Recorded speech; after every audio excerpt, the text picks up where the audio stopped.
Hey everyone, RedyTAY here again, back at it with another solo Pokemon challenge. Beating Pokemon Silver with a single Misdreavus was a frustrating odds-based start with a real smooth ending thanks to our typing. Well, we are sticking with using a Pokemon whose moveset is still one-dimensional, but the stats can hopefully carry us through the game.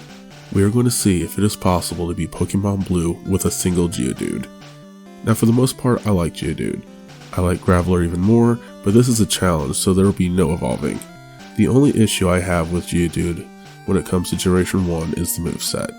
It only learns by level up one rock and ground move despite its typing.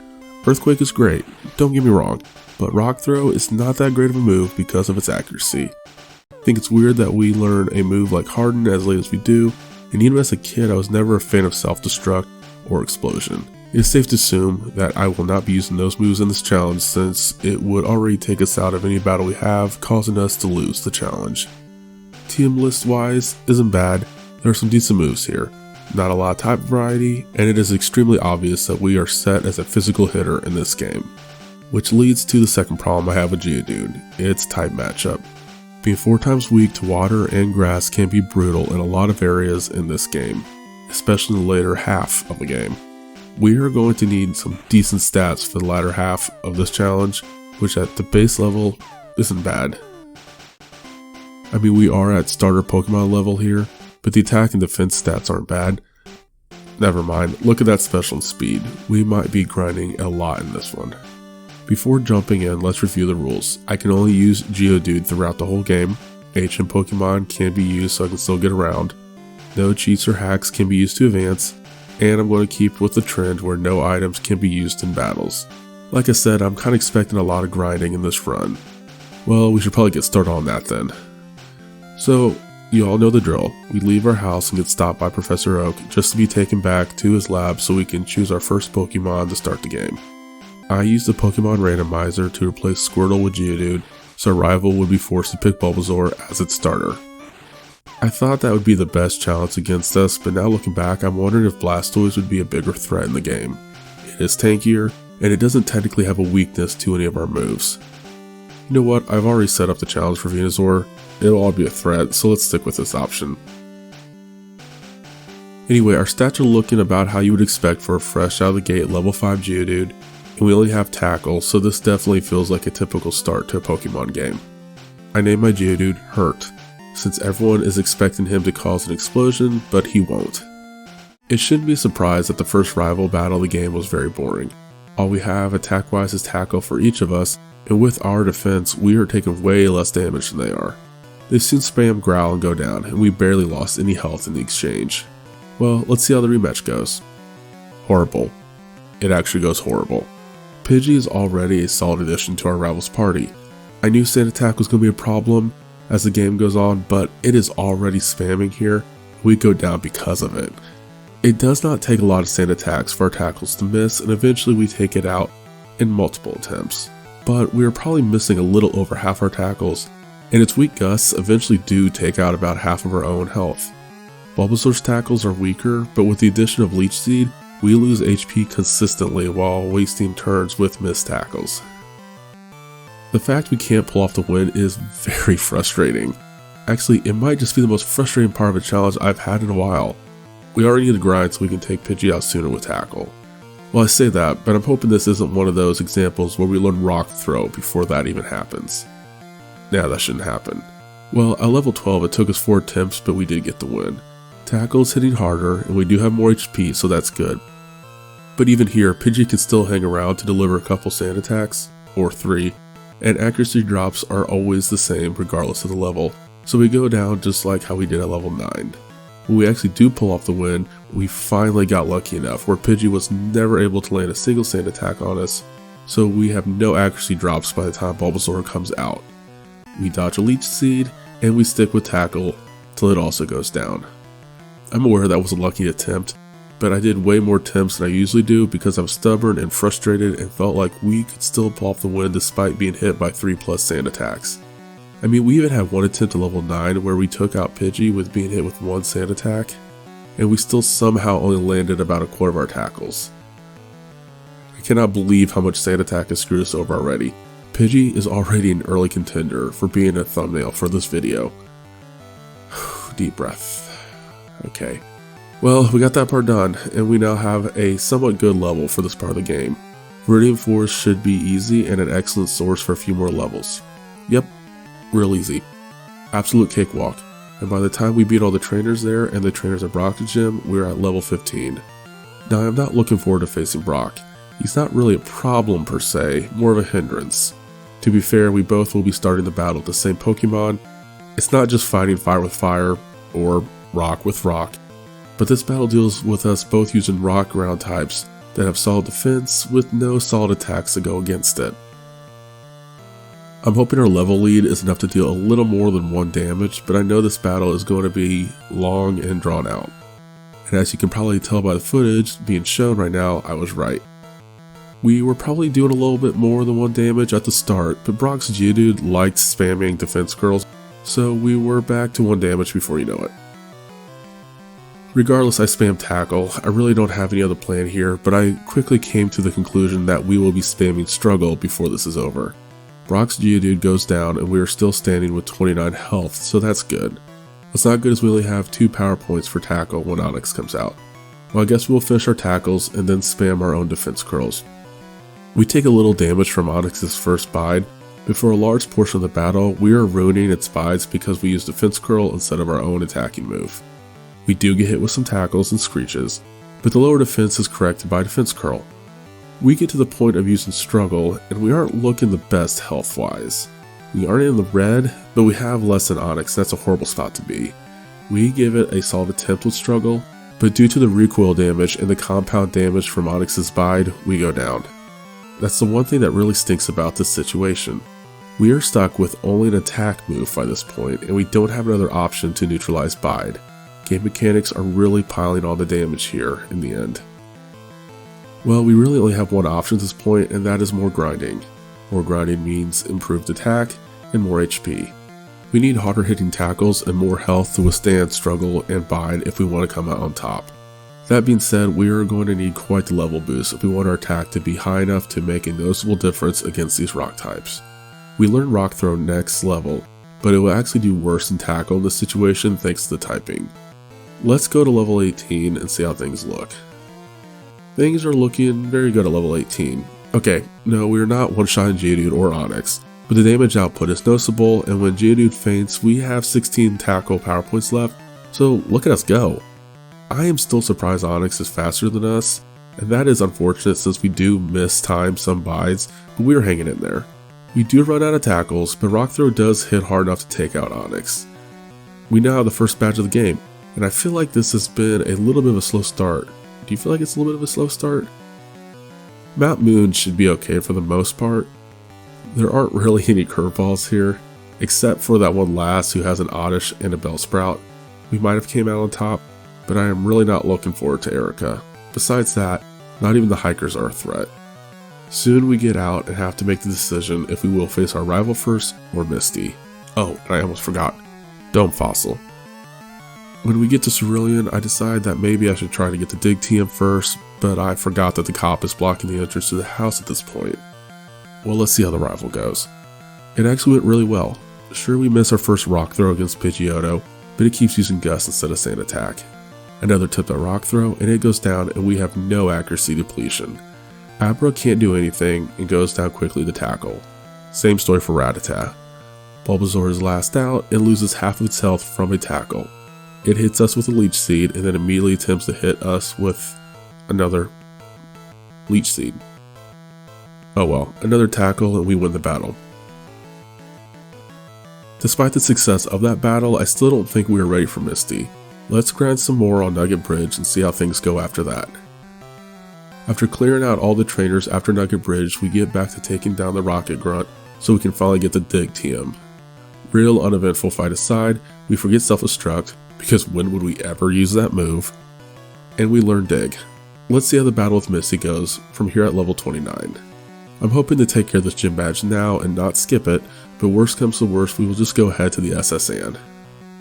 Yeah, we are going to have to stick a pin in this for now. Staryu can go down from one dig, but also a single water gun from Staryu will take Hurt to low 30s or upper 20s in health, which means we don't have a chance when Starmie comes out. First attempt to Misty starts out with giving Staryu an X-Defend, and even though that would make Dig hit not as hard, it'd be nice to have the extra turn to attack. But in the other attempts, there wasn't a single X-Defense used, so we quickly went down into attacks no matter what. Let's see how the SSN goes. The big takeaway I was going to make about our time on the SSN is us getting the team for Body Slam, but in the middle of our first battle, Hurt gets to level 31 and learns Earthquake. I forgot that was coming up, and that's a nice add-on. We will get the team for Body Slam and replace Defense Curl with it, and yeah, I know that kind of gets rid of our opportunity to use the badge boost glitch, but at the same time I kind of want this combination of attacks. I mean, besides Rock Throw, I still hate it because of its accuracy. Where's the team for Rock Slide? I don't use that move a lot, but it might be the best replacement. I should stop rambling, we have a rival battle to fight. Our rival starts the battle with Pidgeotto missing its sand attack. That right there might be the key moment where we won the battle. Our Rock Throw didn't miss, so down goes Pidgeotto. RedyTAY misses its first move, and it soon goes down to Dig. Abra just spams Teleport, so it soon goes down as well. We are at full health when Ivysaur comes out, and technically we are still at full health at the end of the battle.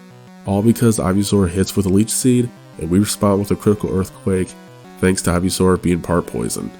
That was a great rival fight.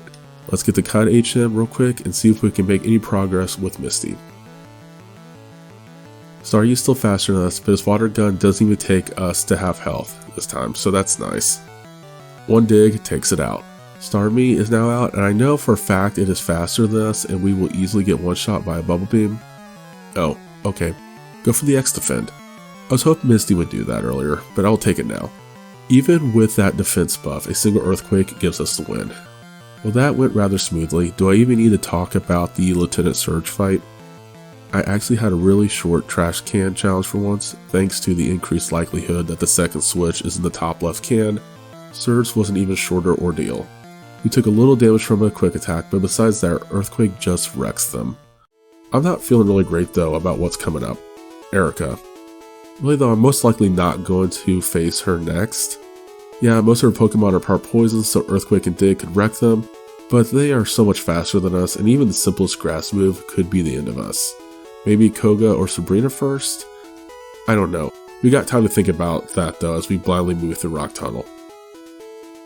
Getting through Rock Tunnel goes pretty smoothly even though we can't see. I'm not worried about the hiker with the explosive rock type since we are faster and can go under with Dig to dodge. Of course, it also helps that they are never even getting around to using that move. We get out soon enough and immediately battle our rival. Pidgeotto hits us with a weak gust and goes down soon after from Rock Throw. I'm not gonna lie, I was a little scared when I saw Gyarados try to use Hydro Pump, but when it missed, we had the opportunity to take it out with another Rock Throw. Abra is still using Teleport as the move of choice, and Growlithe uses a weak Ember, so both go down quickly. All that is left is Ivysaur, and it is fast enough to hit first with a Vine Whip. You see how much damage that did? We are nowhere near ready for Erica. We use one Earthquake to take it out, but we won't be able to withstand an attack from each of her Pokemon if they are faster than us. Well, if we want to reach other areas of the game at this point, we should probably battle Team Rocket at their hideout under the game corner. Not much to report here. They have a lot of weak normal and poison types, so we can take a lot of hits from them with little damage, and we have several super effective moves we can use against them. Giovanni was a similar story, and it was a really uneventful battle. Now that we have the Sylph Scope, we can keep this type of advantage streak going by taking out the Chandlers and Team Rocket Grunts at Pokemon Tower. There might be a lot of ghosts here, but they are also part poison, so ground moves really clear a path in this leg of the game. The only drawback is a lot of these ghosts are faster than Hurt, and they do get a Nightshade in before they go down. Taking mid-20 amounts of damage after several rounds does add up, so we do need to heal some in the middle of this. But soon enough we get the Pokeflute and are heading towards Fuchsia to take on Koga. Out of the options we have for gym battles at the moment, he seems like the best choice considering he only uses poison types. Koga's first coughing is actually faster than us and poisons Hurt with Sludge. It soon goes down to Dig. Mach is next out, and I decide not to waste any time and one-shot it with Earthquake. With the other coughing coming out, I make the stupid decision to use Dig against it. It's strong enough to take it out, but we do have to take some poison damage during the setup. Despite that, I decided to stick with Dig when Weezing finally comes out, just on the off chance it decides to use self-destruct. Well, you look at that. Easy first try win, and we reach level 50, which is great. The attack is nice, the defense is great, special isn't looking so good, which is a problem defense-wise, but that's nothing compared to our speed. We are still not in a great spot against Erica because of that speed, but you know, I'm willing to give that battle a go and see if it really is as bad as I think it will be. Well, battling all the trainers at the grass gym went smoothly, mainly due to the fact that they actually are slower than Hurt. And surprisingly, same thing when it came to Erica. I know I'm not the best at comparing stats, but I really felt like Victory Belt was going to outspeed and Critical Razor Leaf Hurt. Maybe if we were a couple levels lower, or Victory Belt was actually in the 30s, things would have actually gone south in this battle. We didn't even take any damage when this was all said and done. Well, we could take out Blaine real quick and get that badge, since we all know that would not be a challenge. But really, since we are right next to Saffron, we should probably jump into Silphco and face our rival again and battle Sabrina. She's another gym leader I've been worried about since our special isn't the best, and if her AI is smart, a couple sidekicks could be the end of us.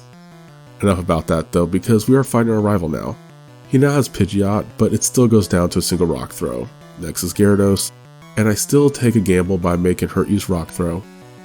But Gyarados is faster, and the Hydro Pump is not missing. I was hoping to still be standing in red health, but no, that's a one shot. I gave this many attempts, hoping that Hydro Pump would miss and our rock throw would be enough to take Gyarados out, but that never happened. Well, let's go back to fight some more Rocket Grunts. We need to level up some. I don't know how much, but I'm going to buff Hurt up a few levels and see how things look then. So by the time we got through the rest of the opponents in Silphco, we were only at level 56, so we went back out to the bike path because we skipped a bunch of trainers there earlier. We soon get to level 57, and before heading back to Silphco, I stopped by the Celadon department store so we could get TM48 Rock Slide from the girl wanting a soda pop. Even with these improvements, Gyarados still one-shots us with a critical hit Hydro Pump. Well, that's a critical hit. Maybe if it's not a critical hit, we can hang on?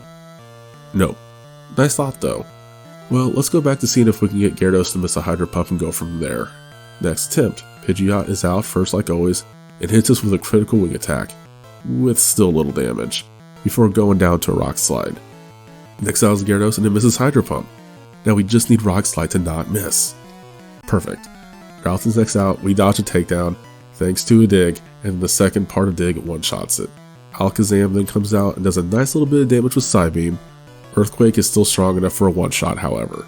Now we just have to worry about Venusaur, which is actually faster than us and hits us hard with Vine Whip. I thought we were done for until we ended up standing with 4 HP. With that, we have a chance to rebuttal with another Earthquake.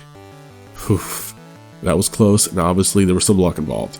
The next two rival battles are going to be very interesting. But our battle with Giovanni is still very uninteresting. Kangaskhan is the only one that really hits us, and that's because we missed several Rock Slides before finally taking it out. Now we can move forward to our next potentially more interesting challenge, Sabrina. We still don't have the best special stat, and I feel like what ultimately will decide the outcome of this battle is the AI. I decided to skip all the trainers to the gym and went straight to Sabrina to see how things would really look from here. Kadabra did hit hard with Psychic. Yeah, we can't get hit by a lot of those if we want to survive. We do dodge a Psybeam while underground, and our Dig causes a one-hit knockout. Mr. Mime comes out and produces a barrier. I would be a little frustrated about that if it wasn't for the fact our responding Earthquake was strong enough for another knockout. Venomoth is next, and meets a similar outcome from a Rock Slide. But before it goes down, it paralyzes us with Stun Spore. Well, this could be bad with Alakazam now out. It of course outspeeds us and hits us with a Psywave. This attempt actually produced a good roll. We lose around 50 health. We are still standing and not paralyzed enough, so we are able to land another one-shot Earthquake, giving us the Marsh badge. We all know if Sabrina had Alakazam attack with Psychic instead of Psywave, we would have been a goner. But bad AI is bad AI, and that is not my problem. Speaking of bad AI, do I even need to talk about Blaine? We have an extreme type advantage here, and even if we were weak to fire, I am sure that his AI would find some way for him to lose. Earthquake made short work of Growlithe and Ponyta. Rapidash actually was a little annoying thanks to using a Fire Spin and being faster than us. It was able to do some damage, but then Blaine decided breaking the cycle by attacking Hurt with Growl was a good change of plan. With that, we were free to use Earthquake, which of course caused another faint. Arcanine is last out, hits us with a weak Ember, and meets the same fate as the rest of Blaine's team. See, there really isn't much to report when it comes to Blaine, and I'm expecting the same outcome when it comes to our final battle against Giovanni. I mean, Rhyhorn goes down from Earthquake. So far, so good. Dugtrio though, Dugtrio is actually a very annoying little group of moles. They are faster than us and set up a dig. Funny enough, we set up a dig, and I'm thinking, this is great. They'll come up first, miss an attack, then we'll come up and then we're going to knock them out. But, Giovanni decides to guard spec while Dugtrio is underground. And oh yes, that can count as a turn. Because of that, Dugtrio gets to spend another turn below ground, while we move above ground and we miss our attack. Now we are a sitting duck and we get hit by Dugtrio's dig attack instead. We shake off that hit, but now we are out of sync in the attack order. We set up our next dig before Dugtrio does, so of course we head back up with another missed attack and in return get hit by another dig from Dugtrio. At this point I'm fed up with this timing battle, so Hurt uses Earthquake for a quick knockout.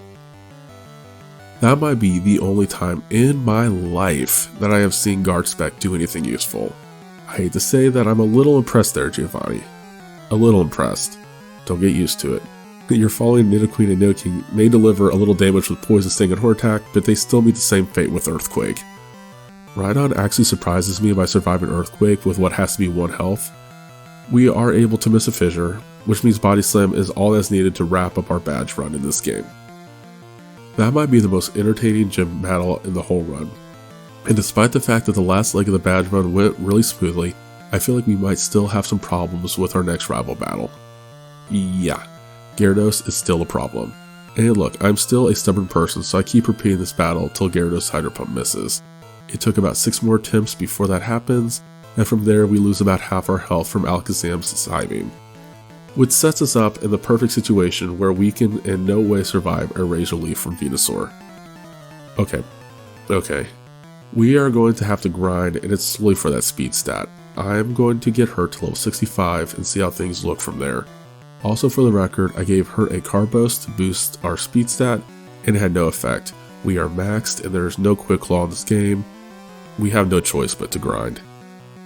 Luckily we have a lot of trainers we have skipped still, so let's battle them and go from there. Surprisingly, we didn't even get through all the skip trainers by the time we get to level 65. So I went back to battle rival and we are still slower than Gyarados. I gave it several attempts to see if we can get farther with Gyarados missing Hydro Pump, but it never happens, and I come to the conclusion that it really doesn't matter if Gyarados misses or not. We probably wouldn't survive an attack from Alakazam and Venusaur still at this point, and I feel like it's not really a truly successful challenge if we are just getting by off the chance that our opponent's moves just happen to miss. We need to get truly stronger than our opponents if we want to say that this is an actual win. A change in strategy would be nice, but at the moment it really just comes down to the fact that Hurt is too slow and has a bad special defense-wise. So we need to get to a point where that is no longer the case. Besides, I don't want to get to Elite 4 at this level anyway, because do you really think we could survive Lorelei at this level? So after fighting the rest of the trainers we skipped and more grinding in the Pokemon Mansion, we are now level 70, and it doesn't really make a difference. Gyarados, Alakazam, and Venusaur are all equal threats, and we can't rely on a 256 glitch or bad accuracy to hold on. We need more speed. Well, back to grinding. Back at level 75, and we are now faster than Gyarados. Great. And there's no damage taken there, and luckily Alakazam decides to Psybeam instead of Psychick, so we aren't as badly beat up when Venusaur comes out. Still doesn't really matter though, since Razor Leaf is still a critical hit knockout. There's really no reason for me to retry this fight at this current level other than the fact I am stubborn and I really want to give this another go. Pidgeot goes down to Rock Slide like always, and an Earthquake does the same to Rhyhorn. Gyarados, like I said, is slower than us, so Rock Slide is a quick one-shot. And Alakazam is really set on Psybeam instead of Psychick, so Earthquake makes short work of him. We are back to facing Venusaur with a little bit of damage. But this time, our rival makes it use Vine Whip instead of Razor Leaf, so we are still standing with some health, giving us the perfect opportunity to land the takedown with Earthquake. Finally, we can progress to Victory Road, and despite the level lead we have, I am still going to grind against the trainers here because I still don't think we are ready for Lorelei. By the time we are standing in front of Elite 4, we are at level 78, and stat-wise, we are where I was expecting. Jeez, I hope we can hit hard enough for Lorelei, because if not, we will most likely get one shot by the next move. I feel like her Pokemon are not fast, so at least we have that going for us, but we don't have a type advantage, and her Pokemon can be tanky defensively. There's nothing we can do about that special stat, or speed unfortunately. Geodude is way more of a glass cannon than I thought it was when I was a kid. I feel like the rest of Elite 4 will be easier than Lorelei, so really our main test is right before us. Let's get started. So I decided to start off swinging hard, and Earthquake took Dewgong down in one turn. Nice start. Doesn't quite do the same with Cloyster, and we go down to Clamp. Think that's a first for me. Next attempt actually has some better luck. Dewgong goes down just like last time, and this time against Cloyster we use Dig to dodge Clamp. Our Dig then becomes a critical hit, so Cloyster goes down. Perfect.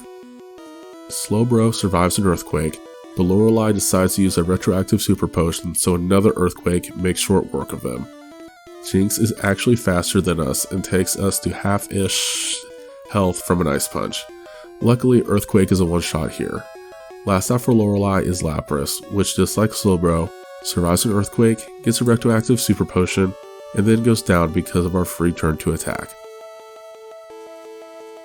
Bruno should be a concern too due to it being a fighting type battler, but I feel like they aren't as strong defensively and we can just outpower him at this level. Yeah, that's exactly what happened.